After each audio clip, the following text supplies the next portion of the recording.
ओम शांति। महाप्रयाण की तैयारी। Yes friends, किसी कवि की एक सुंदर पंक्ति याद आती है। हम हैं मुसाफिर अलख लोक के, जो लोक हमने देखा नहीं है, अलख है, अदृश्य है, अब वहाँ जाना है। सामान्य मनुष्य भी कहते हैं जहाँ से आए हैं वहाँ वापस जाना है, लेकिन उन्हें मालूम नहीं है कि कहाँ से आए हैं और कहाँ जाना है। इस धरती पर हम मुसाफिर हैं। जिस प्रकार रेलगाड़ी के मुसाफिर को अपना स्टेशन आने पर उतर जाना पड़ता है, उसी प्रकार हमारी यात्रा भी अब पूरी होने को है और अब हमें भी जीवन रूपी गाड़ी से उतरना है। किस क्षण यह जगत छोड़ना पड़ेगा, इसकी पूर्व जानकारी किसी को नहीं होती। हर एक को यही लगता है कि मेरे जाने के लिए अभी और वक्त है। संसार में आश्चर्यजनक बात कौन सी है?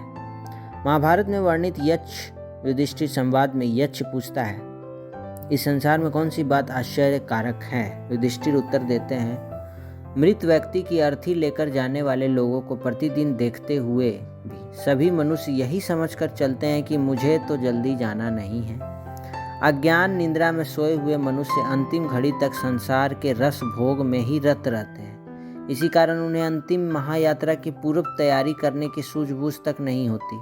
साथ में क्या ले जाएंगे, इसका ज्ञान न होने के कारण जिंदगी भर इंद्रिय सुखों, स्वजनों के मोह तथा धन साधनों के संग्रह में ही रचे पचे रहकर अपना अनमोल जीवन बर्बाद कर देते हैं। सारी जिंदगी जिसकी तवज्जो के साथ संभाल की, उस देह के संबंधों का, धन संपत्ति का त्याग करते वक्त हृदय विदीर्ण होता है। उन्हें संसार छोड़ना अच्छा नहीं लगता और मृत्यु उन्हें छोड़ने के लिए तैयार नहीं होती। ऐसी दयनीय दशा में दुखी होते होते जबरदस्ती विदा होते हैं। संत कबीरदास की दो पंक्तियां याद आ रही हैं, इस तन धन की कौन बड़ाई, देखत पल में मिट्टी मिलाई। देह जले रे जैसे लकड़े की मौली, बाल जले रे जैसे घास की पूली। अर्थात इस नश्वर शरीर का क्या बड़ाई करूं, क्या गर्व करूं, पल भर में ही राख बनकर मिट्टी में मिल जाना है। लकड़ी की गठरी की तरह यह देह और घास की पूली की तरह बाल जल जाएंगे। मृत्यु का ज्ञान।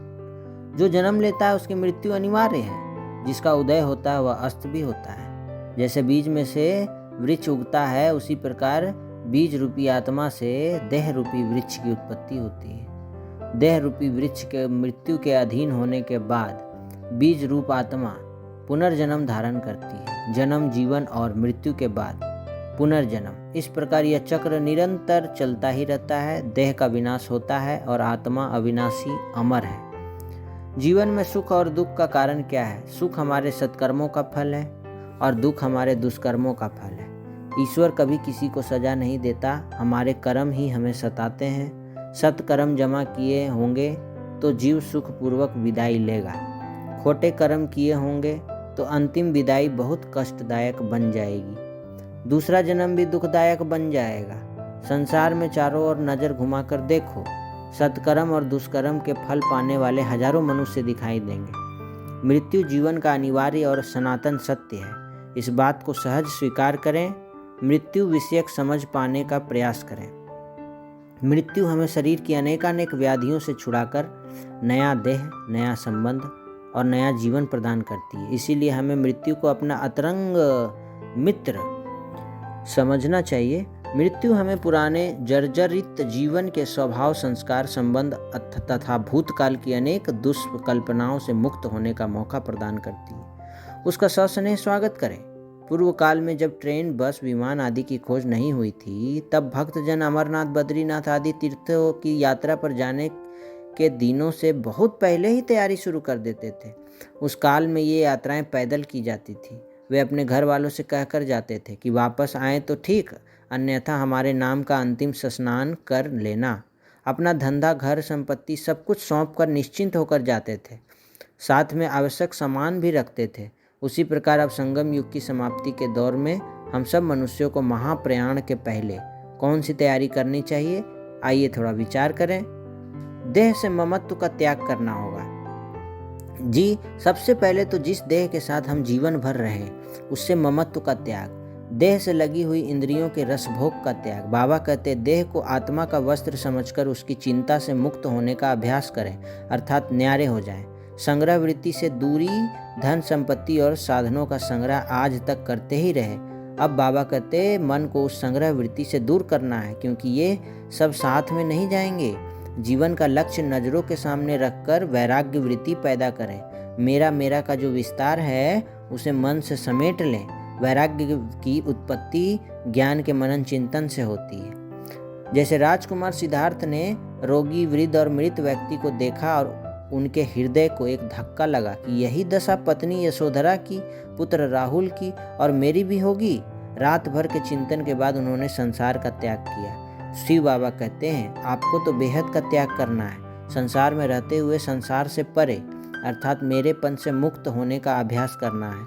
इसी पुरुषार्थ को बाबा कमल पुष्प समान तथा कमलवत जीवन कहते हैं, अर्थात संसार रूपी सरोवर के कीचड़ में से जन्म लेने के बावजूद जीवन बेदाग हो। यही स्थिति भगवत गीता में साक्षी दृष्टि या उपराम अवस्था के रूप में पहचानी गई है। संसार तो मन में रचा जाता है, उसे मन में से ही विदा करना, यही है तीव्र पुरुषार्थ की तैयारी। इसकी विधि सरल है। स्वयं की आत्मिक स्थिति द्वारा प्रभु पिता की स्मृति में लीन हो जाना है।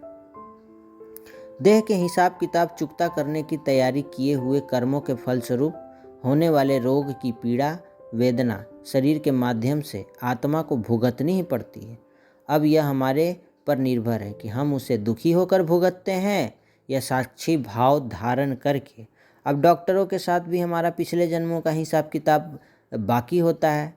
पति पत्नी, पुत्र पुत्री, माता पिता, बंधु सखा जो भी संबंध प्राप्त हुए हैं उनके साथ भी कर्म फल के रूप में हमारा कोई ना कोई ऋणानुबंधन होता है। उनसे प्राप्त होने वाले सुख दुख, मान अपमान, उपेक्षा अपेक्षा या दगा हिसाब किताब के रूप में सामने आने ही वाले हैं। सबसे अधिक कष्ट तो स्वजनों से ही प्राप्त होना है और उसे सहन करना है।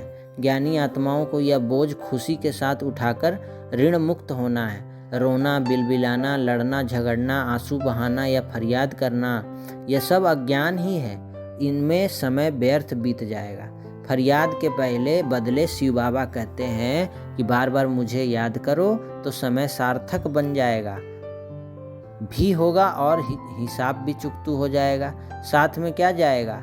वापसी यात्रा में साथ में क्या ले जा सकोगे?